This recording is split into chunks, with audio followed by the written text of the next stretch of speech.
are everywhere in this country and in this world, making a difference and having an impact that deserves a round of applause.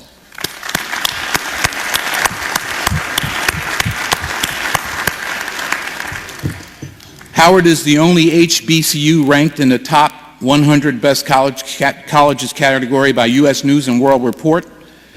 Our students have an average SAT score of 1220 with a 4-year graduation rate of 51%. We are above the national average. This exceptional academic success has been a part of our DNA from the very beginning. This success exemplifies our commitment to the mission of this outstanding university. We should take a moment to applaud the outstanding students and our illustrious faculty who lead them. They make us Howard proud.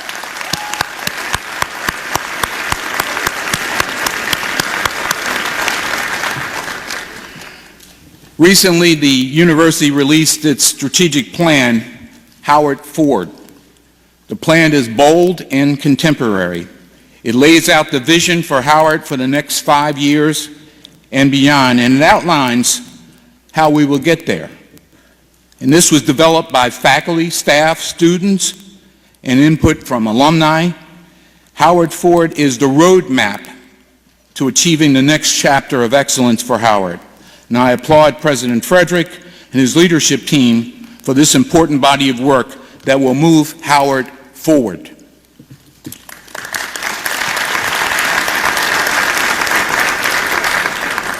To our students, faculty, staff, alumni, donors, you are the fabric that makes this university one of the greatest institutions in the world. You are the force behind our immense success, and you make Howard proud. Over the next 2 days, we'll reflect on our past, celebrate our present, embrace our future as we look forward. Now is our time to nurture and support and usher in the next generation of Howard excellence. The future of this country, literally, is in this very room. Thank you very much.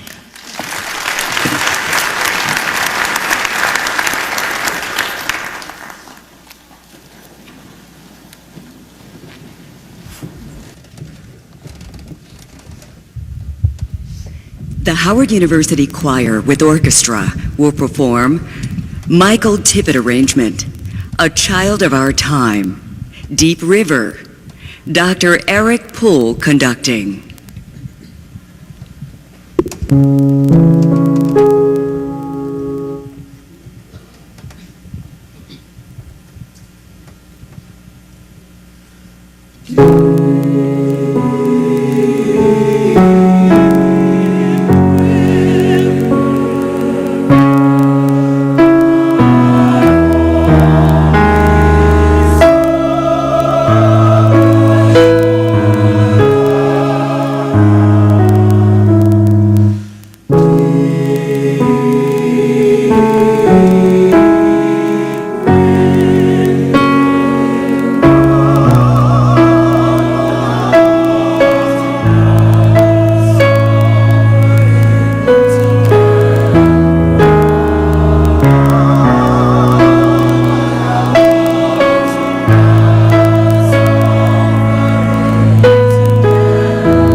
The powerful voices of the Howard University Choir We will and now have Solo the introduction Quartet. of the Alumni Achievement. We're now ready for the introduction of the Alumni Achievement Award recipients. 3 Howard alum will be recognized at this 152nd anniversary of the founding of Howard University. If you're just joining us, I'm Alette Green, taking you through the events. Several of our alumni for distinguished achievement in their chosen fields and present them with the appropriate awards for their noteworthy accomplishments. This year, 3 Howardites will be honored, and I would like to announce them to you at this time. For distinguished service in the fields of business and public service, Rosie Allen Herring.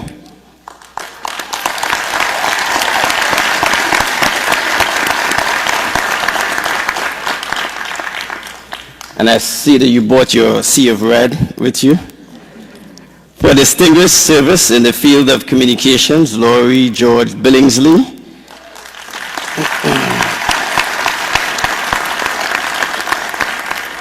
For distinguished service in the field of public service, the Honorable Boyd Rutherford, Lieutenant Governor for the State of Maryland.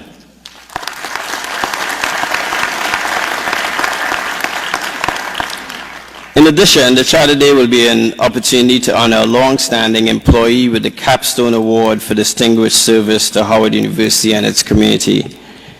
We started this in 2015, and it certainly gives me great pleasure. And tomorrow will be difficult to get through this, but to give this award to the person that I first worked for, Mrs. LaRue Backwell.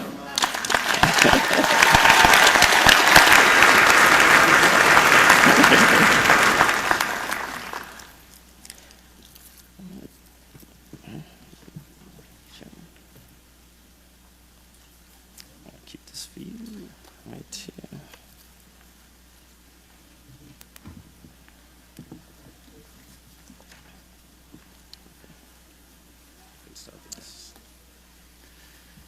Mr. Chairman. Oh, that's me. That's Mr. President. My wife was getting nervous.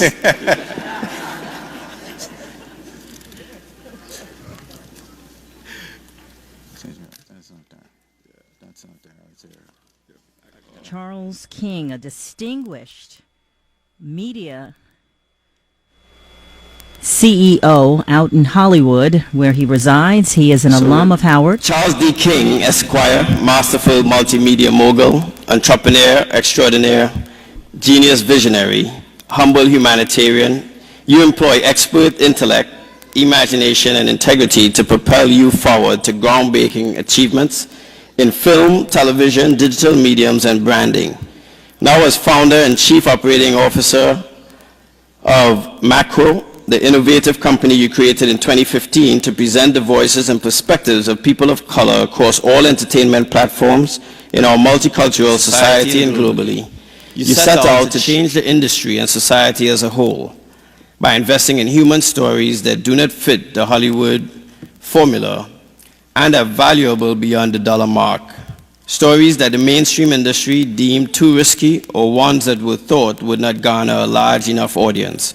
In all instances, you have won with content, character, and the financial bottom line.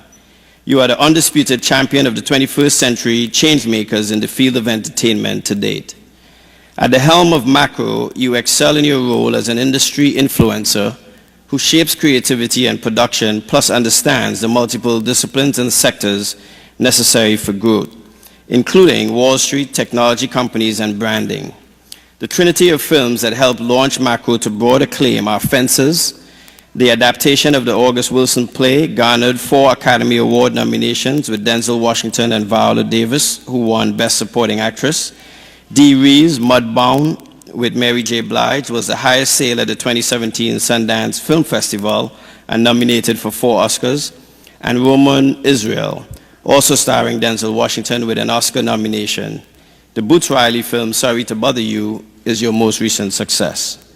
Your initial historic achievements came through your tenure at the William Morris Agency in Hollywood, where you started in the mailroom in 1997, after earning a JD at Howard University School of Law in 1996, and were willing to make huge sacrifices to manifest your goals. You are the first African-American partner in the over 100-year existence of the agency, as well as the first ever African-American promoted to partner at any major talent firm.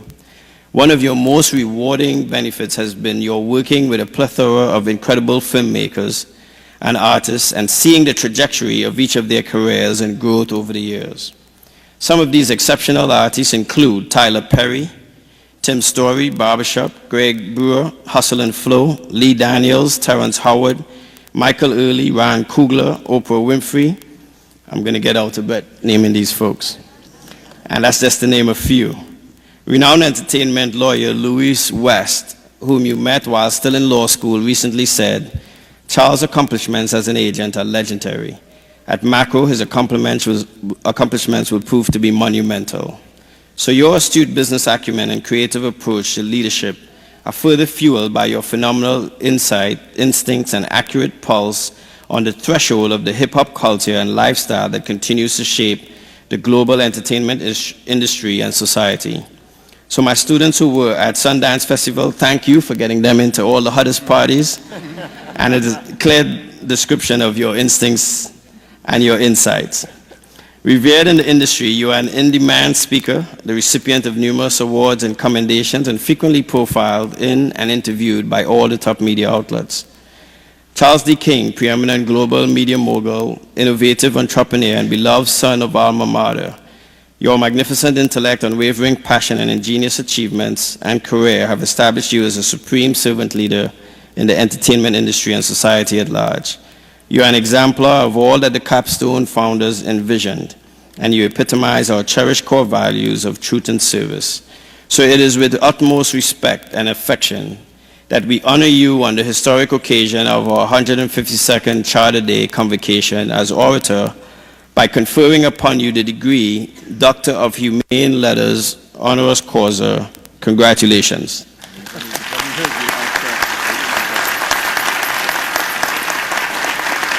Congratulations. Thank you.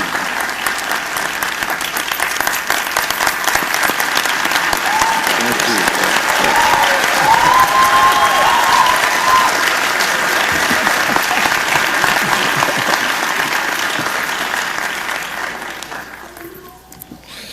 Wow. First off, thank you, God, for whom makes everything possible. Yes.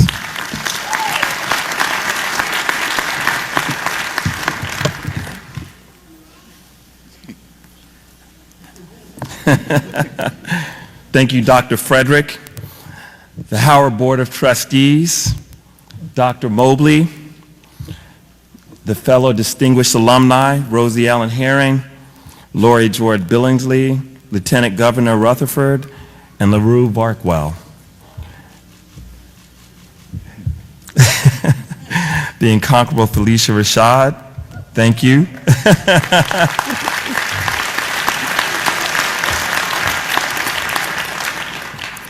And to my parents, Francis Whitten King, Leslie King, my godfather Howard, and to my wife Stacy, and my sons Noah and Julian. Your love, your unwavering support, and your dedication to me makes this honor yours as much as it is mine. So thank you.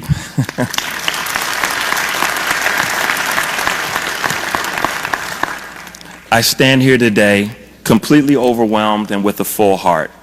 What an incredible honor to have my name added to the roll of these pioneers and game changers, living and past, who've received an honorary Doctor of Humane Letters from Howard.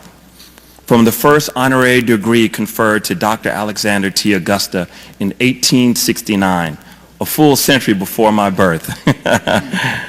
There are those tireless freedom fighters, Nelson Mandela, Bishop Desmond Tutu, Dr. Dorothy Height, Senator John Lewis, a true icon living, to entrepreneurs, owners, and leaders like John H. Johnson, Earl Graves, Dick Parsons, and Ken Chenault, and literary giants like James Baldwin, W.E.B. Du Bois, and August Wilson, whose seminal work Fences I was fortunate to help bring to the big screen 2 years ago with Denzel Washington and Viola Davis.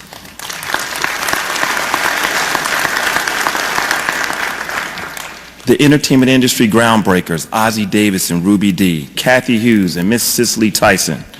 Then there are some that are personally meaningful as well. Johnny Cochran, who changed the perception of how and what an African-American lawyer could be, not just for me, but for the entire world.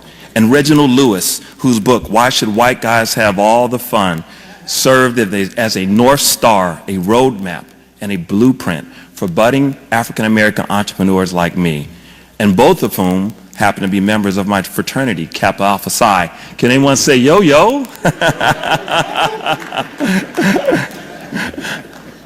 But then there are those that are also extremely personal, like my good friend and Howard Law classmate, the Honorable Mayor Kasim Reed. And we cannot forget the presidents. Our POTUS, Barack Obama.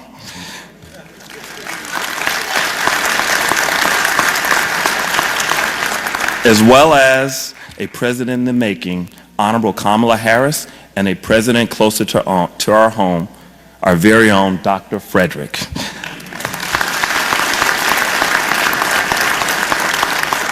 I'm honored to have my name join these and so many more. It's with an unspeakable joy that I come back to Howard University this week. Just driving up to the yard a few minutes ago before the start of the convocation unleashed a flood of incredible memories. I honestly can't remember a time in my life where Howard didn't factor into my consciousness in some way. See, my father, Dr. Winton King, who's here today, and my uncle, Dr. Harold Minus, they're both graduates of the Howard Medical School class of 1969.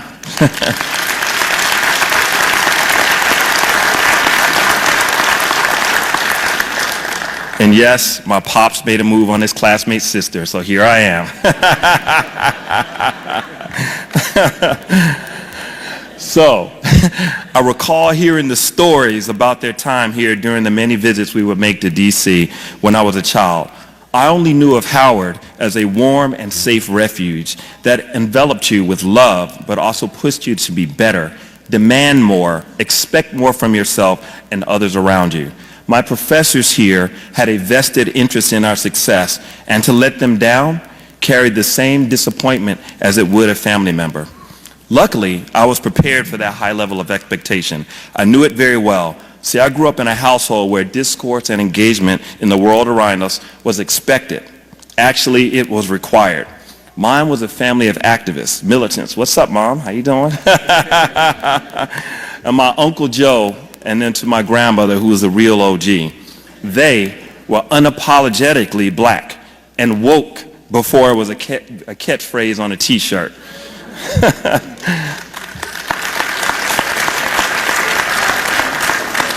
Early on, it was poured into me what the unique opportunities that lay before me, the man of high character I was to be, the legacy I was expected to uphold. These high traits and legacy of excellence were only reinforced and bolstered on this campus, and I am extremely grateful for it. See, I did not come here straight from high school nor straight from college. I toiled away for a few years in the corporate world in a job that at the time was seemingly served little purpose. However, during those 2 years from my base in Cincinnati as a traveling paper salesman traversing the cornfields of Indiana and the mountains of Kentucky, I learned some very valuable lessons. I gained the experience in how to find a common connection with people from all backgrounds imaginable who could not have been different from my upbringing. I spent those years reading, studying books on successful entrepreneurs, and listening to motivational tapes while dreaming of a much bigger plan, purpose, and future. And it was during that time that I applied to the Howard University School of Law. I still remember the letter that my late friend Tracy Weiss helped me to craft requesting the application, and the computer center where I drafted my personal essay.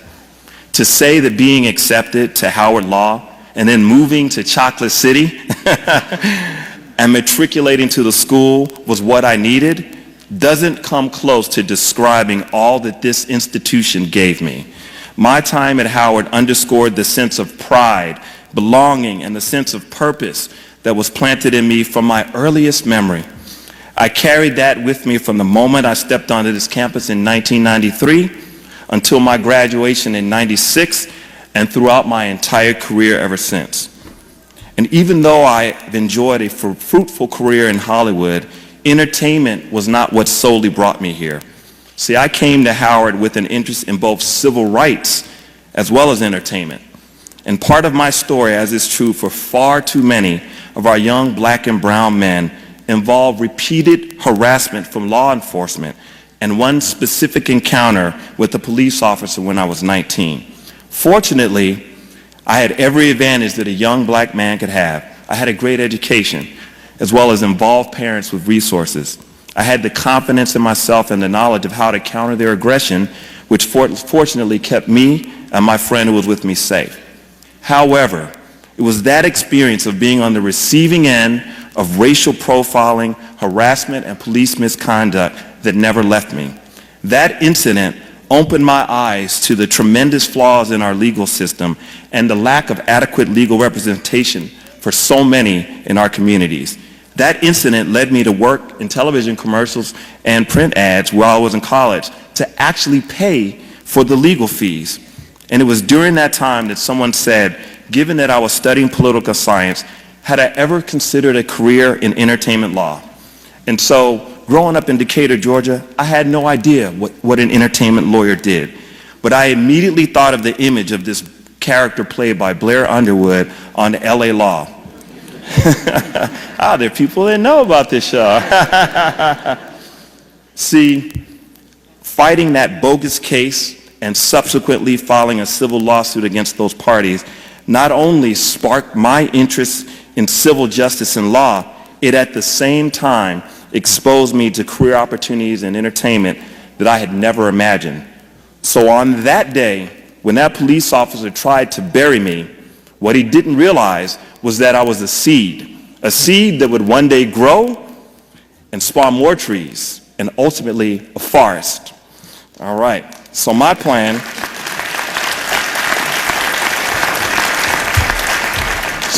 when I set foot on this campus was to follow the great Howard man, the Honorable Thurgood Marshall, while also exploring my interest in entertainment. The vision further crystallized during my second year at Howard Law while watching Johnny Cochran on a world stage during the O.J. trial, while also witnessing the explosive growth of hip-hop moguls like Puffy at the time, also now known as Diddy. In all of these instances, what I recognized was the immense power and what image could do for one's sense of self. I couldn't articulate exactly how I felt when I saw Blair Underwood stride into a law office on LA Law, but I knew it awakened a new feeling in me, possibility. It filled a void that I didn't know existed, a desire to see a reflection of myself, my best self, my aspirational self. If that happened for me, a child of a doctor and entrepreneur and a writer mother, what more could this image unlock for someone without such upbringing and exposure?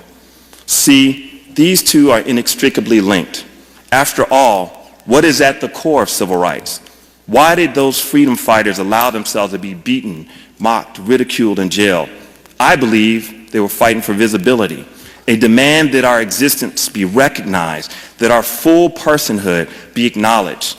I'm here, you're here, and we cannot be ignored.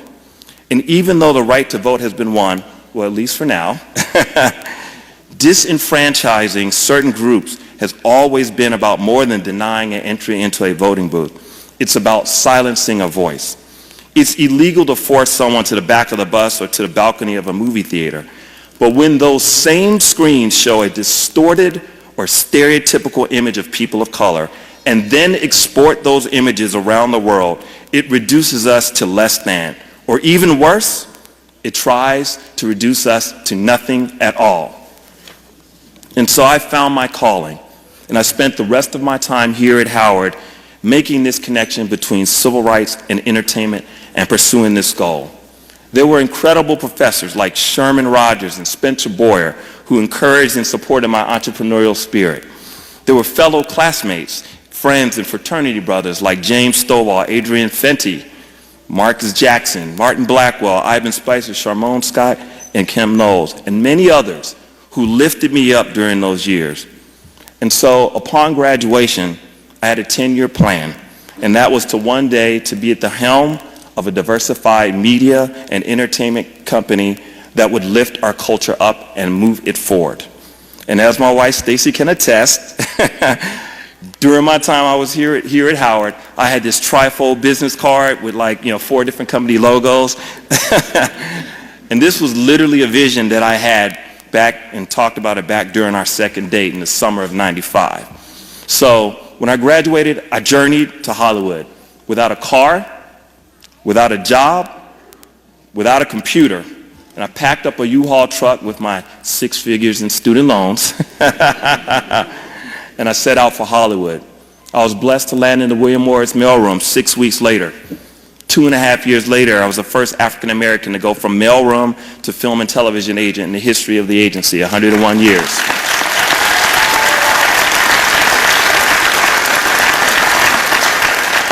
And a few years after that, became the first African American partner in the talent agency in the history of Hollywood.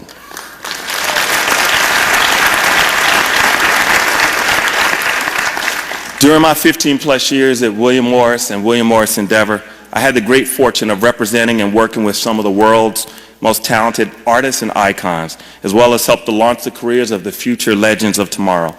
As mentioned earlier, filmmakers like Tim Story, Lee Daniels, Dee Reese, M. Night, Ryan Coogler from Wakanda, who created Black Panther. Actors like Michael B. Jordan and Terrence Howard. Rising stars like Janelle Monáe and Amandla Stenberg. Music icons like Prince, Janet Jackson, Andre 3000, and Nas, and icons and moguls like Tyler Perry and Oprah Winfrey. My role during those years behind the scenes was that of artist advocate and underground railroad conductor of the agency world in Hollywood.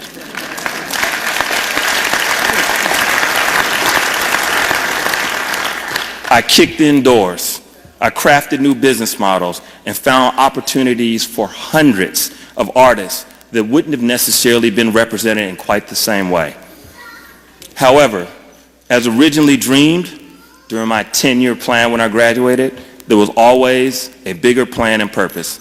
So after accomplishing everything that I set out to do in the agency world and then some, I finally took the plunge 4 years ago to build and leave a lasting legacy with Macro. In 4 short years, we've garnered 9 Academy Awards. We've had 8 movies.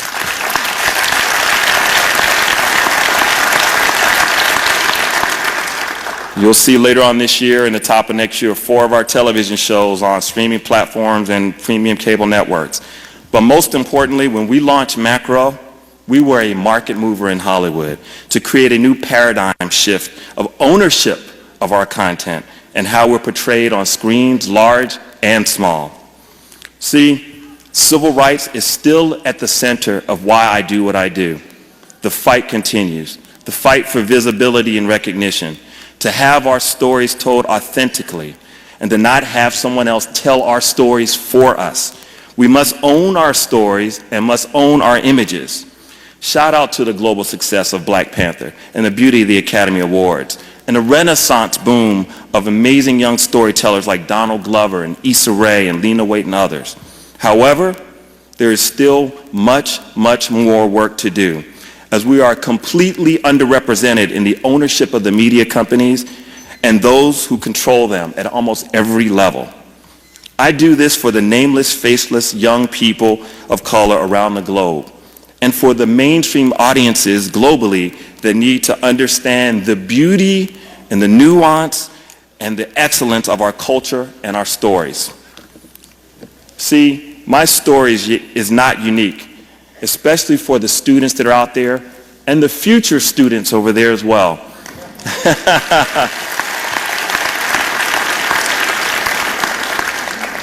I came from a legacy of excellence that was imparted during my time at this great institution.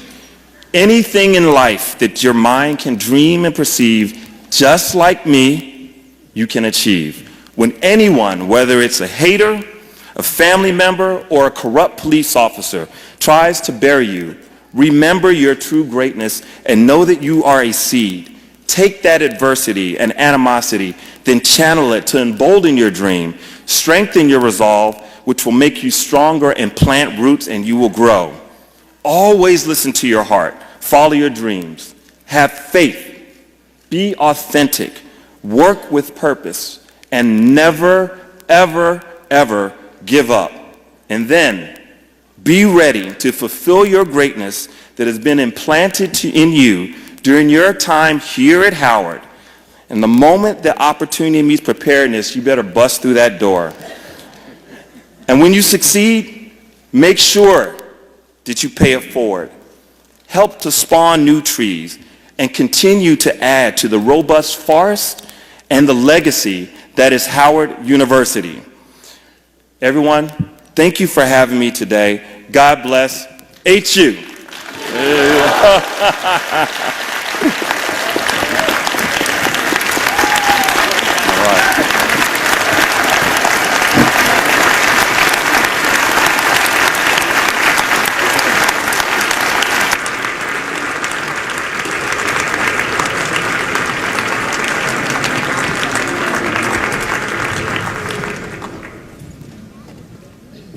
The Howard University Choir will perform The Cry of Jeremiah Hallelujah, arranged by Rosephine Powell.